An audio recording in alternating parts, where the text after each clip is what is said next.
सरकार किसी भी क्षण गिरेगी, क्योंकि माननीय नीतीश कुमार जी को बिहार के लोग प्रधानमंत्री के प्रत्याशी देखना चाहते हैं, प्रधानमंत्री के रूप में देखना चाहते हैं। उनकी जो छवि है, स्वच्छ छवि, उस छवि को के मुकाबले का नेता भारत में इस समय दिख नहीं रहा। बेदाग इतने लंबे समय तक लंबी पारी रही राजनीति की, केंद्र की राजनीति रही, बिहार की राजनीति रही, विपक्ष की रही, पक्ष की रही, सारी भूमिका में वो रह चुके हैं और उन पर किसी भी प्रकार का कोई आरोप, एलिगेशन, भ्रष्टाचार के, घोटाले के इस तरह के नहीं लग पाए हैं। हालांकि विपक्ष के नाते कई, जैसे सृजन घोटाला, ये सब सामने आया था, लेकिन वो सिद्ध नहीं हो पाया कोई भी। तो और कई कार्रवाइयाँ ऐसी उनके द्वारा की गई हैं जिसमें सर्वस्वीकार हैं। वो तमाम धर्म, संप्रदाय, समुदाय और जातियों में उन्हें बराबर का सम्मान मिलता है। अगड़ा पिछड़ा, ऊंच नीच का कभी भेदभाव नहीं दिखा है और धार्मिक भावनाओं से वो मुक्त रहते हैं। आपने देखा होगा पूरे भारत में अजान को लेकर, हनुमान चालीसा को लेकर कई तरह के विवादित मुद्दे थे, लेकिन बिहार में इस तरह के मुद्दे ने कभी बल नहीं लिया, हवा नहीं पकड़ा। ऐसे में नीतीश कुमार की छवि जो है वो राष्ट्रीय स्तर पर बढ़ी है और जो दबाव की राजनीति भारतीय जनता पार्टी के द्वारा की जा रही है, नीतीश उस दबाव से मुक्त होकर रहना चाहते हैं। पहले भी एक बार दबाव को उन्होंने खारिज किया है और आरजेडी के साथ गठबंधन किया है, तो दबाव जब जब उन पर बनाया जाएगा तो वो दबाव को खारिज कर देंगे और दबाव को खारिज इस बार भी करने के मूड में है, क्योंकि भारतीय जनता पार्टी की ओर से लगातार दबाव बनाया जाता है। डिप्टी सीएम ने समय मांगा है नीतीश जी से, देखिए नहीं, वो मिलना जुलना, देखिए राजनीति में संभावनाओं का गेम है, वो सब कुछ होगा, लेकिन नीतीश कुमार स्पष्ट शब्दों में ये कह चुके हैं कि मैं दबाव की राजनीति नहीं करूंगा और वो इस नीचे नेचर के हैं भी नहीं। वो दबाव स्वीकार किसी का न करते हैं न करेंगे। नीतीश कुमार स्वतः फैसला निर्णय लेना चाहते हैं, उनकी अपनी एक मंडली है, उससे सलाह लेकर काम करते हैं और सब अनुभवी लोग हैं। एक बात, विकास के नाम पर भी नीतीश कुमार ने अपनी एक अलग पहचान बनाई है। जिस बिहार को बाढ़ और सुखाड़ के नाम से जाना जाता था, जहां सड़कें और बिजली नहीं होती थी, गांव-गांव बिजली, और मैं कह सकता हूं कई राज्यों से बेहतर बिजली और कई राज्यों से बेहतर सड़क बिहार के अंदर है। रोजगार के मामले में भी नीतीश कुमार ने कुछ ज़्यादा अवसर दिए हैं। कुल मिलाकर नीतीश कुमार के नेतृत्व से लोग संतुष्ट हैं। 2024 में जो चुनौती है विपक्ष के सामने, मैं समझता हूं नीतीश कुमार से बेहतर कोई विकल्प नहीं होगा। और तो भाजपा के साथ ही हमेशा रहे हैं, तो फिर भाजपा का ही हमेशा नहीं रहे हैं। भाजपा के साथ केंद्र में जब वाजपेयी जी की सरकार थी तब भी थे और तब वाजपेयी जी कोई भी निर्णय नीतीश कुमार पर थोपते नहीं थे। नीतीश जी स्वतंत्र थे। पिछले बार जब भाजपा के साथ सरकार थी तो जब तक दबाव नहीं था, साथ में सरकार रही, दबाव बना, इन्होंने साथ छोड़ दिया और 15 में जेडीयू, आरजेडी और कांग्रेस ने मिलकर चुनाव लड़ा और सत्ता प्राप्त किया।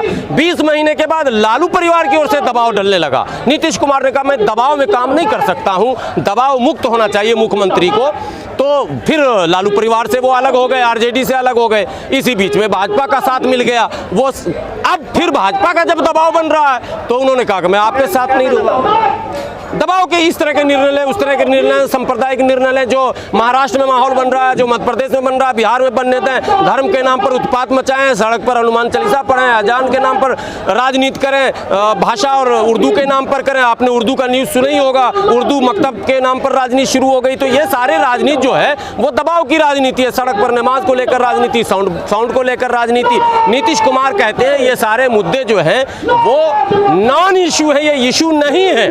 तो नॉन इशू पर आप समय को बर्बाद न करें। जो इशू है रोजी रोटी, पढ़ाई लिखाई, दवाई, कमाई, वो नीतीश कुमार का अपना मुद्दा है और उसी पर नीतीश कुमार जी काम करना चाहते हैं कि पढ़ाई लिखाई, दवाई, कमाई, ये आम लोगों का मुद्दा है। हिंदू, मुसलमान, सिख, ईसाई, जैन, पारसी, अगड़ा पिछड़ा, सबके लिए ये जरूरी है कि बेहतर शिक्षा हो, बेहतर स्वास्थ्य हो, बेहतर आवागमन के साधन हो, बेहतर कम्युनिकेशन हो। इसके लिए सरकार वचनबद्ध होती है, कटिबद्ध होती है। नीतीश कुमार उसी रास्ते पर चलना चाहते हैं। चिराग पासवान कह रहे हैं कि दूसरों के घर तोड़ते आज उनका ही घर टूट रहा है। घर कहीं नहीं टूट रहा। नीतीश कुमार जी का कोई पार्टी छोड़कर नहीं गया, पार्टी से निकाला जाता। जो पार्टी के नियमों और मैनिफेस्टो के खिलाफ कोई भी काम करेगा, आपका इशारा आरसीपी सिंह के ऊपर है। बहुत सम्मान मिला जेडीयू में, लेकिन आरसीपी सिंह अपना मनमानी करने लगे थे, इसलिए नीतीश कुमार ने रास्ता दिखा दिया। इनका बयान भी देखिए कैसा। नहीं, ठीक है, जो लोग पार्टी की नीतियों के साथ रहेंगे वो पार्टी में रहेंगे, जो पार्टी पॉलिसी से गलत जाएंगे, नीतीश कुमार जी ऐसे लोगों को बर्दाश्त नहीं करते। ईडी जो है संजय राउत पे चल जाता है जब वो उनके खिलाफ होते हैं, लेकिन संजय राउत सरकार के खिलाफ सवाल करते हैं। लेकिन नीतीश कुमार जब सरकार से अलग होंगे, भाजपा से ऊपर सवाल उठाएंगे तो उनके ऊपर ईडी नहीं चलेगी? ईडी जाएगी, लेकिन नीतीश कुमार का कुछ नहीं बिगाड़ पाएगी। इनके कुछ नेता अगर होंगे गड़बड़, वो शिकंजे में आएंगे। नीतीश कुमार के पास कुछ है ही नहीं, घर मकान भी नहीं, तो ईडी क्या करेगी? कहाँ जाएगी? एड्रेस पता ही नहीं है। सरकारी आवास में रहते हैं, मकान कभी गाँव में बनाए नहीं, पटना में खरीदा नहीं, दिल्ली में खरीदा नहीं, तो आप कहाँ जाओगे? लालू जी के साथ तो मसला था, उन्होंने तो यहाँ दिल्ली में आता संपत्ति बना लिया था, तो फंस गए। नीतीश कुमार को कोई फंसाना भी चाहेगा तो नहीं फंस पाएंगे, उनके पास कुछ है ही नहीं। बाकी अगर इनके नेता कोई होंगे गड़बड़ तो ईडी वहां जाएगी, ईडी सतर्क हो चुकी होगी। किसके साथ बनेगी नई सरकार, इसमें सरकार? इब्तिदाई इश्क में रोता है क्या, आगे आगे देखिए होता है क्या। राजनीति संभावनाओं का खेल है, देखिए संभावनाएं क्या बनती है। सब सबके संपर्क में है, सब सबके संपर्क में है, नतीजा आ जाएगा सामने। तेजस्वी के साथ अरे इंतजार कीजिए ना साहब, अभी क्यों मुख्यमंत्री आप बना रहे हैं? इंतजार कीजिए, इंतजार कीजिए, सब सबके संपर्क में है, इंतजार कीजिए, अच्छा परिणाम आएगा और नतीजे अच्छे आएंगे और आप भी खुश हो जाएंगे देखकर कि नीतीश कुमार जी ने क्या खेल खेला। हम जी, यदि बीजेपी घर घर तिरंगा पहुंचा रही है अपने पैसे से, तो दिक्कत क्या है विपक्ष वालों को? नहीं, दिक्कत किसी को नहीं है, इस पर कौन आप देखिए। भारतीय जनता पार्टी क्या है, उसके पास एक रणनीतिकार ऐसे हैं कि मानसिक रूप से उलझाना कैसे और विपक्ष को लाजवाब कैसे करा। तिरंगा पर विपक्ष कुछ बोले तो फंसा, देशद्रोही का ठप्पा लगा। आप 135 करोड़ की आबादी में अगर एक झंडा 10 रुपए का भी अगर है, 25 रुपए का अगर है, तो 135 करोड़ इंटू 25 कर दीजिए, कई खरब रुपए होते हैं।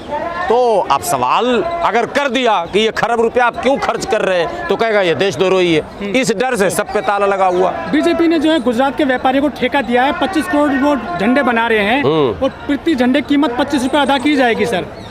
वो सब, मैं तो ये व्यापारी तो है, उनके ही लोग झंडा बनाएंगे, उनके ही लोग ऑर्डर करेंगे, उनके लोग पेमेंट करेंगे, उनके लोग सब कुछ करेंगे। अब हम लोग इंतज़ार करेंगे 15 अगस्त तक हम लोग के हाथ में कोई पहुंचाने वाला आता है या नहीं आता है, कि ये भी एक तिरंगा घोटाला बाद में साबित होगा। समय का इंतज़ार कीजिए, हो सकता है ऐसा भी हो, लेकिन ये घोटाला साबित करेगा कौन? विपक्ष ने सरकार का एक भी घोटाला आज तक साबित ही नहीं किया।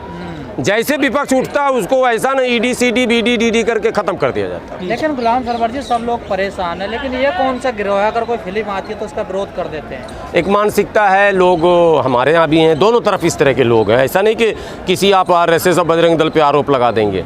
वही मुसलमानों की तरफ भी एक गिरोह है जो जिसको हम लोग सनकी गिरोह कहते हैं, इसका विरोध करो, उसका विरोध करो। विरोध कोई इन सब चीज़, कलाकारों का क्या विरोध करोगे? कलाकारों का कोई धर्म जाति नहीं होता, इन चीज़ों से वो मुक्त होता है। वो तो अभिनय करता है, आपका मनोरंजन करता है, आप जो है उस मनोरंजन का कर देते हैं, उससे जो है देश का भी भला होता है, समाज का भी भला होता है। तो ये जो गैंग है, ये गैंग दोनों तरफ है, कभी इस फिल्म का, कभी इस गाने का, कभी इस कव्वाली का, कभी इस भजन का। एक माने लोगों को मानसिक रूप से एक डाइवर्ट करना मुद्दे से, ये गिरोह भी कहीं ना कहीं सरकार के संरक्षण में ही काम करती है। कभी उसका मामला उठा दो फतवे का, नहीं लगता एक चलन सा चलने लगा, कुछ मूवी चलन नहीं है, चलन नहीं है, गैंग है ये, गैंग है। आप देखिए सोशल मीडिया पर कोई मुद्दे नहीं रहेंगे, बस चड्डा का विरोध करो, गड्ढा का विरोध करो, महीना 15 दिन खींच लिया जाएगा, फिर कोई मुद्दा उठा कर लाया जाएगा। आप मुख्य मुद्दे पर नहीं आ सकते हैं, आप रोजी रोटी, पढ़ाई लिखाई, दवाई कमाई की बात नहीं कर सकते हैं, आप महंगाई बेरोजगारी की बात नहीं कर सकते हैं। इसके लिए आपको इस तरह के मुद्दों में उलझा कर रखा जाएगा।